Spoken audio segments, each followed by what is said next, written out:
اعوذ باللہ من الشیطان الرجیم بسم اللہ الرحمن الرحیم وبہ نستعین وہو خیر المعین حسبی اللہ نعم المولا ونعم النصیر اما بعد الحمدللہ رب العالمین والصلاة والسلام علی اشرف الانبیاء والمرسلین رحمت للعالمین خاتم النبیین مولانا و مولا الثقلین جد الحسن والحسین ابی القاسم محمد صلی اللہم صلی علی محمد وآل محمد ثم الصلاة والسلام والتحیۃ والاکرام علی اہل الذین اذھب اللہ عنہم الرجس وطہرہم تطہیرا اللہم صلی علی محمد وآل محمد واللعنة على أعدائهم أجمعين من يوم عداوتهم إلى قيام يوم الدين أما بعد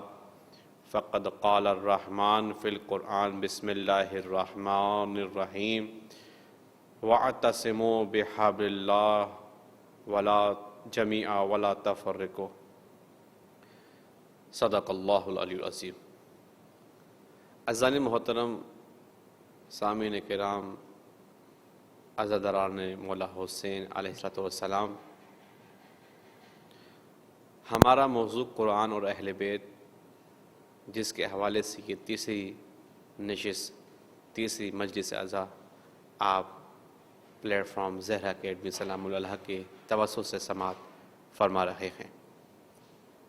میں نے آپ کی حسین و پاک بیدار سماعتوں کے نظر سورہ آل عمران کی آیت نمبر 103 تلاوت کے طور پر آپ کے سامنے بیان کی، کہ جس میں خداوند عالم ارشاد فرماتا ہے بسم اللہ الرحمن الرحیم واعتصموا بحبل اللہ جمیعا، کہ خبردار دیکھو لوگو، خدا کی رسی کو مضبوطی سے تھام لو،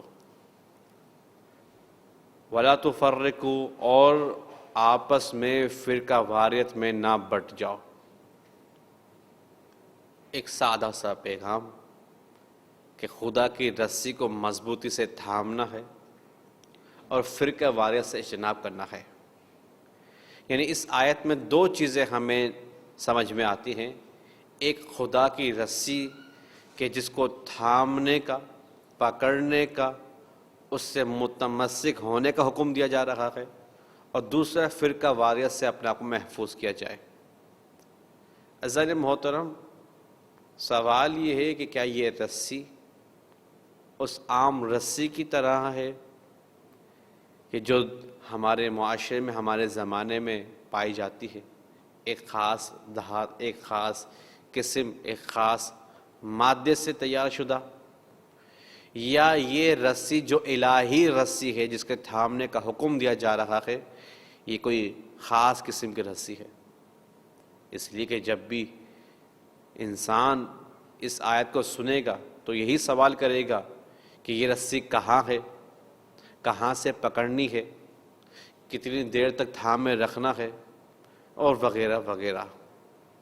تو جب یہی سوال ہمارے ذہنوں میں آتے ہیں تو ہمارے پانچویں امام اور عصمت کی کڑی کے ساتویں سرکار یعنی امام محمد باقر علیہ السلام، اللہم صلی علی محمد وآل محمد، ارشاد فرماتے ہیں کہ دیکھو یہ اللہ کی رسی کوئی عام دنیاوی رسی نہیں ہے کہ جس کو صرف تھام لینے سے، پکڑ لینے سے تم محفوظ ہو جاؤ گے، بچ جاؤ گے، بلکہ خدا کی یہ رسی ہم اہل بیت ہیں.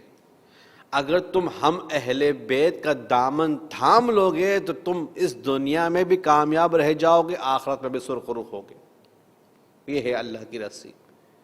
یعنی دوسرے الفاظ میں اگر اس آیت کا اس مذکورہ بیان شدہ روایت کے تناظر میں ترجمہ کیا جائے تو اس آیت سورہ آل عمران کی آیت نمبر 103 کا ترجمہ اس انداز میں ہوگا کہ اے لوگو، اہل بیت کا دامن تھامے رکھو اور خبردار اہل بیت کے دامن کو چھوڑ کر فرقہ واریت پہ نہ پڑ جاؤ. یہ آیت صراحتاً ہمیں ایک خاص پیغام دے رہی ہے کہ جب بھی معاشرہ اہل بیت سے روح گردانی کرے گا، فرقہ واریت میں گرفتار نظر آئے گا. پریشانیوں میں گرفتار نظر آئے گا، سختیوں میں گرفتار نظر آئے گا، آزمائشوں میں مبتلا شدہ نظر آئے گا، اس لیے کہ اس نے اہل بیت کے دامن کو تھاما نہیں ہے، چھوڑ دیا۔ تاریخ کے دامن میں ہمیں ایک ایسا عجیب خاندان نظر آتا ہے کہ جس کے دو فرد، کہ جس نے اہل بیت کے دامن کو تھاما، جن میں سے ایک نے اور ایک نے چھوڑ دیا۔ آپ بہتر جانتے ہیں ہارون رشید کا خاندان، کہ خود ہارون رشید ناکام اور ذلیل اور رسوا ہو گیا، بدنام زمانہ ہو گیا، جبکہ اس کے پاس حکومت تھی، تخت تھا، لشکر تھا۔ کیا چیز اس وقت دنیا کی نعمتوں میں سے نہیں تھی جو اس کے پاس نہیں تھی، لیکن چونکہ اس نے اہل بیت کے دامن کو نہیں تھاما، لہذا بدنام زمانہ ہوا اور آخرت میں بھی ناکام ہوگا۔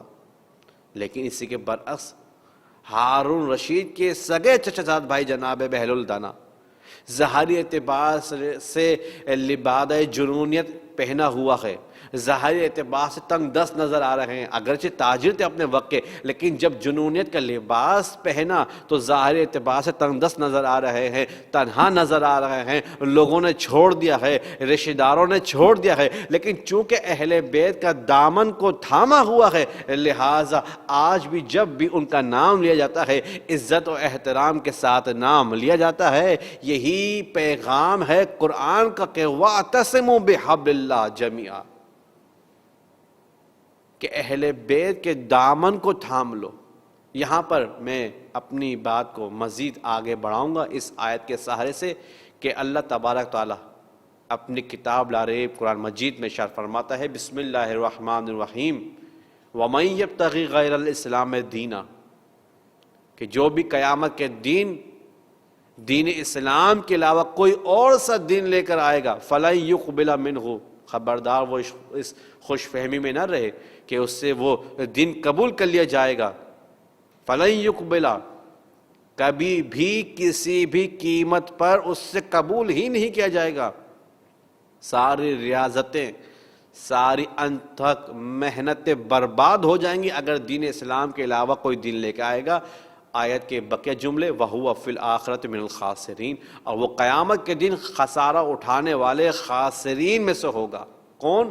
کہ جو قیامت کے دن دین اسلام کے علاوہ کوئی دین لے کے آیا۔ عزیزان محترم، یعنی دوسرے الفاظ میں اللہ متوجہ کرانا چاہ رہا ہے کہ دیکھو، اپنی خواہشات کو میرے دین کا نام نہ دو، اپنی خواہشات کو پورا کرنے کے چکر میں میرے دین کا سہارا نہ لو، کہ اندر تمہاری خواہشات ہیں، لیبل اسلام کا ہے، ایسے اسلام کو تمہارے منہ پر مار دیا جائے گا کہ جس میں تم نے اپنی خواہشات کو عملی پیکر بناتے ہوئے، ہماری تعلیمات کو ظاہری اعتبار سے تھامے ہوئے کہ جناب قرآن کو پکڑے ہوئے ہیں، لیکن اہل بیت کو چھوڑا ہوا ہے، تو جان لو کہ یہ ادھورا دین قابل قبول نہیں ہے۔ افسوس کے ساتھ کہنا پڑتا ہے، ایک لمحہ علمیہ ہے، ایک لمحہ فکریہ ہے کہ مسلمانوں میں سے بعض نے قرآن کو ظاہری اعتبار سے تھام لیا اور کسی نے ظاہری اعتبار سے اہل بیت کے دامن کو تھام لیا۔ نہیں، جس طرح سے علم عمل کے بغیر ادھورا ہے اور عمل علم کے بغیر بے سود ہے، اسی طرح سے قرآن اہل بیت کے بغیر، اہل بیت قرآن کے بغیر ادھورا ہے۔ عزیزان محترم، قرآن اور اہل بیت کا ایک ایسا تعلق ہے کہ انسان جتنا بھی اس سے بھاگنا چاہے نہیں بھاگ سکتا۔ جیسے کہ کتاب اصول کافی باب حجہ میں 5ویں امام کے وہ عظیم صحابی کہ جن کا نام تاریخ میں ابو منصور حازم کے نام سے یاد کیا گیا، عجیب و غریب واقعہ کہ کس طرح سے جناب ابو منصور حازم نے قرآن کے ذریعے سے اہل بیت کو سمجھا، کہ جب 5ویں امام کی بارگاہ میں جناب ابو منصور حازم آتے ہیں، مولا سوال کرتے ہیں، منصور اے ابو حازم بتلاؤ کہ تم نے کس طرح سے ثابت کیا کہ مولا علی علیہ السلام ہی حق پر ہیں؟ قرآن کے ذریعے سے۔ کہا مولا آپ کے سامنے میں اپنے زبان کو جنبش دوں، میں اپنے گیت گاؤں؟ میرے مولا نے فرمایا کہ نہیں اے ابو منصور حازم، میں چاہتا ہوں کہ تم بیان کرو۔ اور شاید مصلحت یہ رہی ہو کہ امام اس واقعے کو سننا اس لیے چاہتے تھے تاکہ راوی اس روایت کو، اس واقعے کو محفوظ کر لیں۔ ابو منصور کہتے ہیں مولا جب آپ کا حکم ہے تو میں بیان کرتا ہوں۔ میں بازار کے بیچوں بیچ کھڑا تھا کہ میں نے لوگوں کو متوجہ کرایا اور کہا ہے لوگوں خبردار، میں ایک ایسی بات کہنے جا رہا ہوں جو قیامت تک تمہارے لیے، تمہارے حق میں ہے، تمہارے لیے فائدہ مند ہے۔ میرے مولا نے فرمایا وہ کیا بات تھی؟ کہا مولا جب میں نے لوگوں کو متوجہ کرایا، باور کرایا، لوگ متوجہ ہوئے میری جانب۔ کہا ہے منصور بتاؤ کیا بات ہے؟ کہا ہے لوگوں کیا تم اس بات پر میری تائید کرو گے کہ خدا ہے؟ اب دیکھیں سلسلہ جو چلا ہے استدلال کا توحید سے، کہا ہے تو اللہ ہے۔ کہا کیا تم اس بات کی تائید کرو گے کہ اس اللہ کی چاہت بھی ہے، رضا بھی ہے اور غیظ و غضب بھی ہے؟ کہا ہم تائید کریں گے۔ کہا کہ جب ہمیں یہ معلوم ہو گیا کہ ہمارا کوئی خالق بھی ہے، ہمارا کوئی رازق بھی ہے کہ جس کی چاہت بھی ہے، کہ جس کی ناراضگی بھی ہے، تو یا تو وہ اپنی چاہت کو ڈائریکٹ ہم سے بیان کرے جو کہ نہیں کی، تو اس نے اپنی چاہت کو ہم تک پہنچانے کے لیے رسولوں کا سہارا لیا۔ لہٰذا ایک کے بعد ایک رسول آتے گئے، نبی آتے گئے، لیکن جب بات سرور کائنات تک آ پہنچی تو فرمایا کہ اب رسالت کا، نبوت کا دروازہ بند ہو گیا۔ لوگوں نے کہا ہم آپ کی بات کی تائید کرتے ہیں۔ کہا لوگوں ذرا اتنا تو بتلاؤ کہ جب رسول خدا چلے گئے ہیں، ہماری آنکھوں سے اوجھل ہو گئے ہیں، لیکن ہم ہدایت لینے والے، ہم مکلف، ہم مامور افراد ابھی بھی موجود ہیں، تو کون ہے جو ہماری ہدایت کرے گا؟ یہ ہے طریقہ استدلال مولا کے چاہنے والوں کا، کہ وہ کبھی بھی سب و شتم کا سہارا نہیں لیتے، وہ کبھی بھی غیر قانونی اور غیر اخلاقی حرکت کا سہارا نہیں لیتے۔ علی والے ہمیشہ جب بھی زبان کو جنبش دیتے ہیں تو قرآن سے کلام کرتے ہیں یا عقلی دلیل سے بات کرتے ہیں۔ کہا مولا جب میں نے یہ بات کہی تو لوگ ہکا بکا ہو گئے کہ واقعاً بات تو صحیح ہے کہ جب رسول خدا ہمارے درمیان نہیں ہیں، ہماری آنکھوں سے اوجھل ہو گئے ہیں اور ہم ہدایت کے لیے موجود ہیں، تو کون ہمارا ہادی ہے؟ کسی نے کہا کہ قرآن ہمارا ہادی ہے۔ کہا اچھا قرآن اگر ہادی ہے تو قرآن کے سامنے اصحاب مرجئہ بھی ہیں، اصحاب معتزلہ بھی ہیں، فلاں بھی ہیں، فلاں بھی ہیں، پھر کیوں کر قرآن ان سے کلام نہیں کرتا؟ قرآن ان کو کیوں کر خاموش نہیں کراتا جس طرح سے رسول خدا اور ما سبق رسول خدا انبیاء خاموش کرا دیا کرتے تھے؟ کہا نہیں، اس لیے کہ قرآن خاموش کتاب ہے، اس کا کوئی وارث ہونا چاہیے۔ کہا کون ہونا چاہیے وارث؟ کہا کہ فلاں دو تین نام گنوائے کہ فلاں اور فلاں اور فلاں اور فلاں نام گنوانے کے بعد کہا کہ یہ وارث ہیں، یہ بتلائیں گے کہ قرآن کس طرح سے معجزہ ہے، کس طرح سے ہمارے لیے ہادی ہے۔ ابو منصور کہتے ہیں کہ میں نے پوچھا اچھا یہ بتلاؤ کیا ان کو قرآن کا تمام علم ہے؟ کہا نہیں، اس بات کی ہم تائید نہیں کریں گے، ہم یہاں پر اختلاف کریں گے، اس لیے کہ ان میں سے کوئی کہتا ہے کہ مجھے صرف اتنا معلوم ہے، مجھے صرف اتنا معلوم ہے، میں اس کے بعد ایمان لایا تھا، میں اس وقت ساتھ نہیں تھا، میں جنگ میں تھا، میں حضر میں تھا۔ ابو منصور حازم کہتے ہیں نتیجہ دینے لگا ہوں قرآن و اہل بیت کے موضوع کے حوالے سے۔ ابو منصور حازم کہتے ہیں کہ پس میں نے اس وقت کہا کہ دیکھو تم نے خود کہا ہے کہ تنہا قرآن کافی نہیں ہے، کوئی ہو کہ جو قرآن کے اندر سے وہ موتی، ہیرے، جواہر ظاہرات، وہ ہدایت، وہ پیغام الہی نکال کر تمہیں دے، اور وہ کوئی نہیں ہے سوائے علی ابن ابی طالب کے، کہ جب بھی میرے مولا سے سوال کیا گیا کہ جب حضر میں ہو، سفر میں ہو، جنگ میں ہو، گھر میں ہو، نماز میں ہو، کسی بھی حالت میں ہو، جب بھی سوال کیا گیا میرے مولا نے کبھی یہ نہیں فرمایا کہ مجھے نہیں معلوم، مجھے نہیں آتا، مجھے صرف اتنا سکھایا گیا تھا، بلکہ میرے مولا نے یہ فرمایا کہ رسول خدا نے مجھے 1000 باب علم کے عطا کیے ہیں، ان 1000 بابوں سے میں نے مزید 1000 باب سیکھے ہیں۔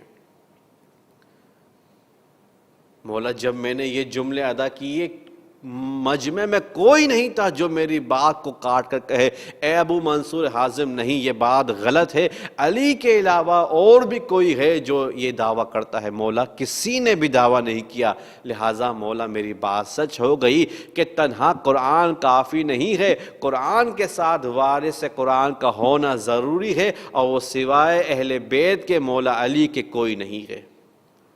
عزیزان محترم، قرآن اور اہل بیت اور قرآن، یہ دو وہ خدا کی انمول نعمتیں ہیں کہ جن کے بارے میں قیامت میں ہم سے سوال ہوگا۔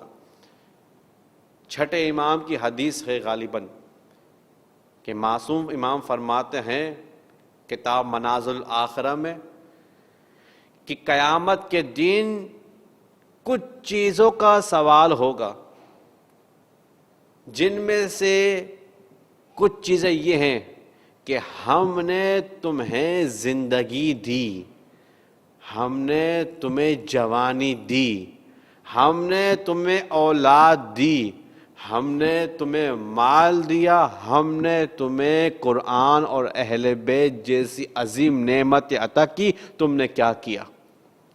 اب فرض کریں ایک حسین نقطے کی جانب متوجہ کرانے کے لیے کہ اگر کوئی انسان قرآن کو بھی تھاما ہوا اور اہل بیت کو بھی تھاما ہوا، اہل بیت کی تعلیمات پر عمل پیرا ہو کر اس دنیا سے رخصت ہو جائے اور اب فرشتے آئیں، ذرا تصور کیجئے کہ اہل بیت کا چاہنے والا بھی ہے، قرآن کو سمجھ کر پڑھنے والا بھی ہے، اب فرشتے آئیں اور سوال کریں کہ ہم نے اللہ کی طرف سے، کہ اللہ کہتا ہے کہ ہم نے تجھے زندگی دی، تو نے کیا کیا؟ تو یقیناً وہ یہی کہے گا کہ میں نے زندگی بھر حسین حسین کیا۔ ہم نے تجھے مال دیا، تم نے اس مال کا کیا کیا؟ میں نے اس مال سے مجلس مولا حسین کا انعقاد کیا، میں نے جلوسوں کا اہتمام کیا، میں نے سبیلیں لگائی ہیں، میں نے مجلس کا تبرک خریدا ہے، میں نے اس مال کا یہ کیا۔ ہم نے تجھے اولاد دی، تو نے اس اولاد کا کیا کیا؟ پالنے والے، میں نے اپنی اولاد کو عزادار بنایا ہے، پالنے والے، میں نے اپنی اولاد کو مولا کا غمخوار بنایا ہے۔ عزیزان محترم، اگر چاہتے ہیں کہ اس طرح کے جواب دیں، اس طرح سے سرخرو ہو جائیں کہ قیامت کے دن آپ محضر رسول میں سینہ تانے ان جملوں کا سہارا لیں، تو دو ہی چیزیں آپ کے سامنے ہیں، قرآن ہے اور اہل بیت ہے۔ اور سورہ آل عمران کی آیت 103 ہے کہ وَاعْتَصِمُوا بِحَبْلِ اللَّهِ، اللہ کی رسی کو تھام لو۔ معروضات انشاءاللہ بقیہ مجالس میں بیان کی جائے گی، چونکہ آج 3 محرم کی مجلس ہے، جناب مسلم بن عقیل کی شہادت کو بیان کرنا ہے، لیکن اس سے پہلے چند جملے جناب مسلم بن عقیل کے، کہ وہ عظیم ہستی کہ جو ہمیں اس انداز میں ملتی ہے، وہ عظیم ہستی کہ جس نے قرآن کو بھی تھاما، کہ جس نے اہل بیت کے دامن کو بھی تھاما۔ نتیجہ آپ کے سامنے کہ جب چھٹے امام نے سلام بھیجا ہے جناب مسلم بن عقیل کو، تو جو الفاظ مولا عباس علمدار علیہ السلام کے لیے استعمال کیے ہیں، وہی جملے، وہی الفاظ جناب مسلم کے لیے بھی استعمال کیے ہیں۔ اللہ اکبر۔ جناب مسلم بن عقیل علیہ السلام آپ کی اور میری طرح ایک عام انسان، خاکی پیکر تھے، جذبات کا پتلا، نفسانی خواہشات سے پر تھے، لیکن نتیجہ دے گئے، ایک پیغام دے گئے کہ دیکھو دو چیزوں کو اگر تھام لو گے تو تمہاری صداقت کی گواہی تمہارا وقت کا امام دے گا کہ سلام کیا، السلام علیکہ ایھا المطیع للہ ولرسولہ ولامیر المؤمنین والحسن والحسین، کہ سلام ہو اس پر، کون؟ کہ چھٹے امام سلام بھیج رہے ہیں، سلام ہو اس عظیم ہستی پر کہ جو اللہ کا بھی مطیع ہے، اس کے رسول، اس کے حبیب کا بھی مطیع ہے، جو امیر المؤمنین علی علیہ السلام کا بھی مطیع ہے، جو حسن اور حسین علیہ السلام کا بھی مطیع اور فرمانبردار ہے۔ اور وہ عظیم انسان کہ جس کو تاریخ میں جب بھی یاد کیا گیا سفیر مولا حسین کے عنوان سے یاد کیا گیا، لیکن ہمارے اکثر مومنین نہیں جانتے کہ جناب مسلم بن عقیل مولا حسین کے سفیر کے ساتھ چچا بھائی اور چچا بھائی ہونے کے علاوہ بہنوئی بھی تھے۔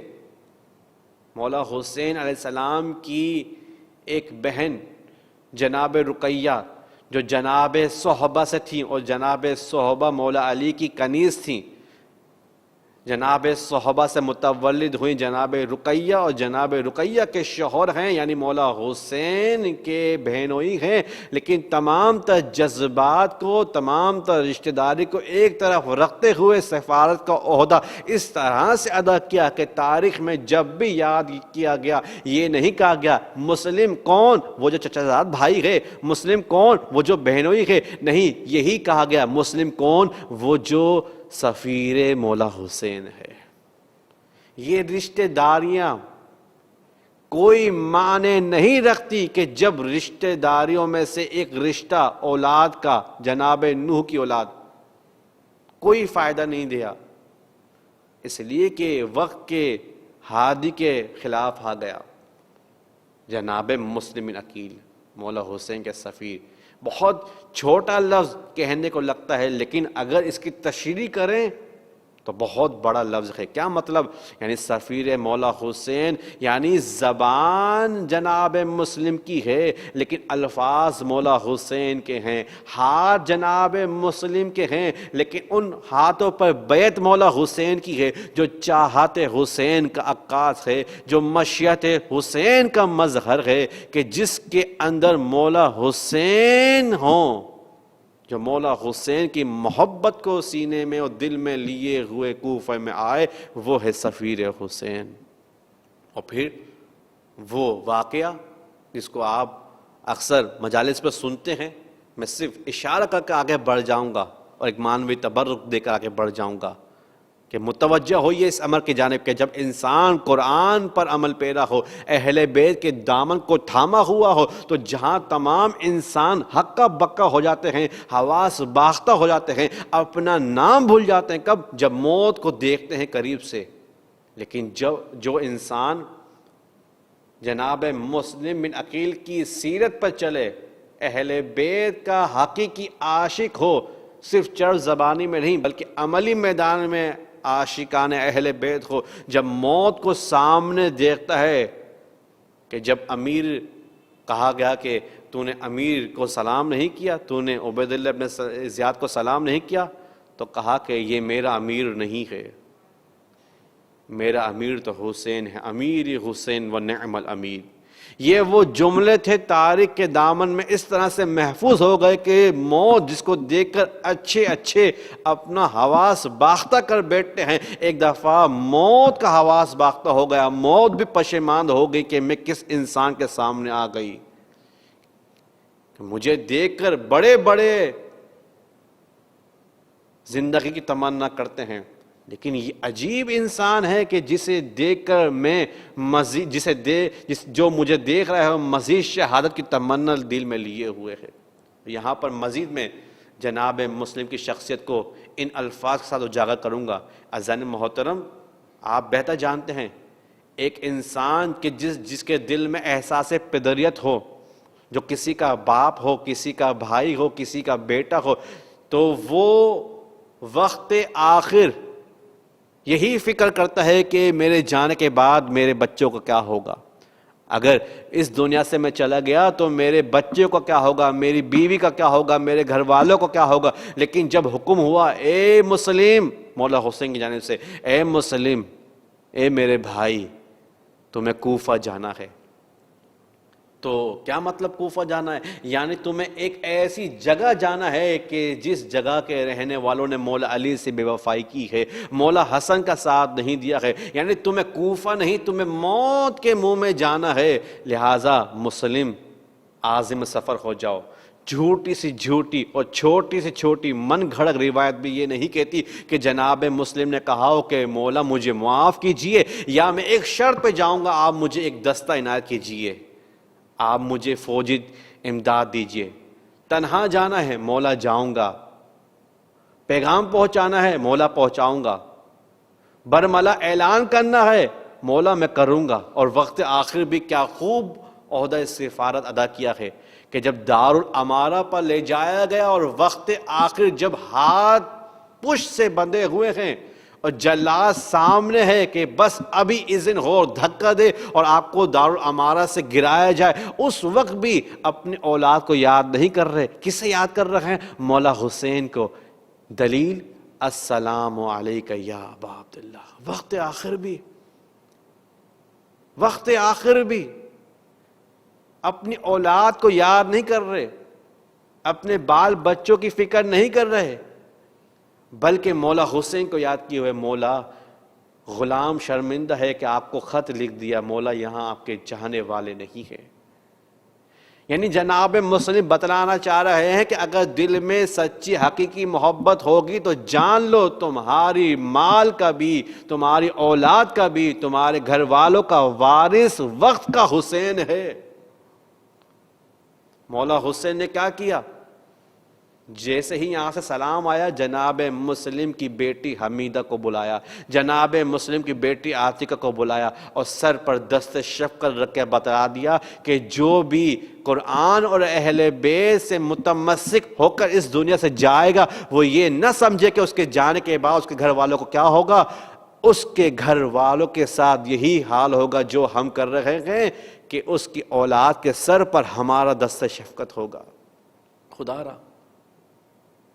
خدا را متوجہ ہوئیے، اس امر کی جانب چھوڑ دیجئے ان شیطانی وسوسوں کو کہ اگر ہم قرآن اور اہل بیت کے پیچھے چلے گئے تو کیا ہوگا، ہمارے گھر والوں کو کیا ہوگا۔ نہیں، قرآن و اہل بیت آپ کی کامیابی، آپ کے گھر والوں کی کامیابی کا ضامن ہے۔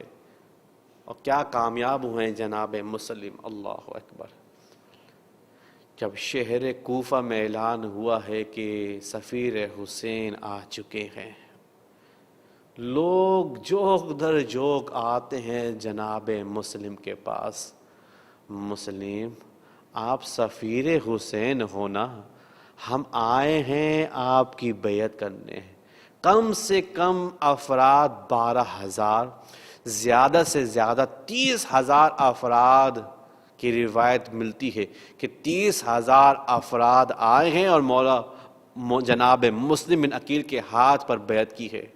لیکن اس سے پہلے کہ منزل مصائب میں وارد ہوں، ایک پیغام دے کر آگے بڑھنا چاہتا ہوں کہ جو 30,000 افراد یا 18,000 یا 12,000 افراد آئے تھے، وہ جناب مسلم بن عقیل اور مولا حسین علیہ السلام کے حوالے سے نرم گوشہ دل میں رکھ کر آئے تھے، لیکن پھر بھی سرخرو نہ ہو پائے۔ عزیزان محترم، پھر بھی وہ ناکام ہو گئے، اس لیے کہ نرم گوشہ رکھنا کافی نہیں ہے، عملی میدان میں آنا ضروری ہے کہ صرف زبانی حد تک آپ یہ نہ کہیں کہ ہم مولا حسین کو چاہتے ہیں، بلکہ عمل کے ذریعے سے، اپنے اعضاء و جواروں کے ذریعے سے اپنے اولاد کی تربیت کر کے بتلائیں کہ مولا ہم واقعاً آپ کو چاہتے ہیں۔ جناب مسلم بن عقیل 12,000 یا 18 یا 30,000 لوگوں نے جب بیعت کی، لیکن ایک وقت وہ بھی آیا جب تنہا جناب مسلم بن عقیل ہیں مسجد کوفہ میں، جب نماز سے فارغ ہو کر ایک دفعہ ایک دفعہ چہرہ کیا ہے پشت کی جانب، کیا دیکھتے ہیں؟ کوئی نہیں ہے سوائے چند افراد کے۔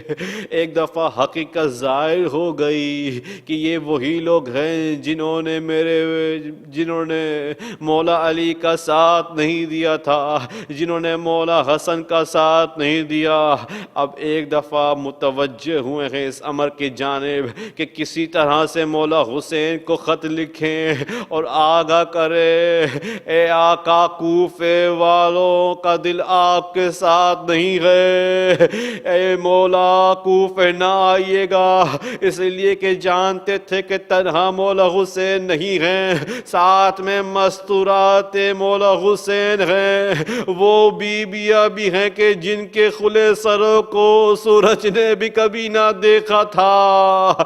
میں کہوں گا اے مسلم، آپ کو اتنا بھی گوارا نہیں ہے، جب بھی سوچتے ہیں لرز جاتے ہیں، گریہ کرتے ہیں، ارے جب سوچنے پر یہ حال ہے، تصور کیجئے کہ جب یہی شہر کوفہ ہوگا، دربار کوفہ ہوگا، فرق اتنا ہوگا کہ یہ بیویاں تو ہوں گی لیکن کوئی بنی ہاشم میں سے مثل مسلم بن عقیل نہ ہوگا جو ان کی مدد کرے۔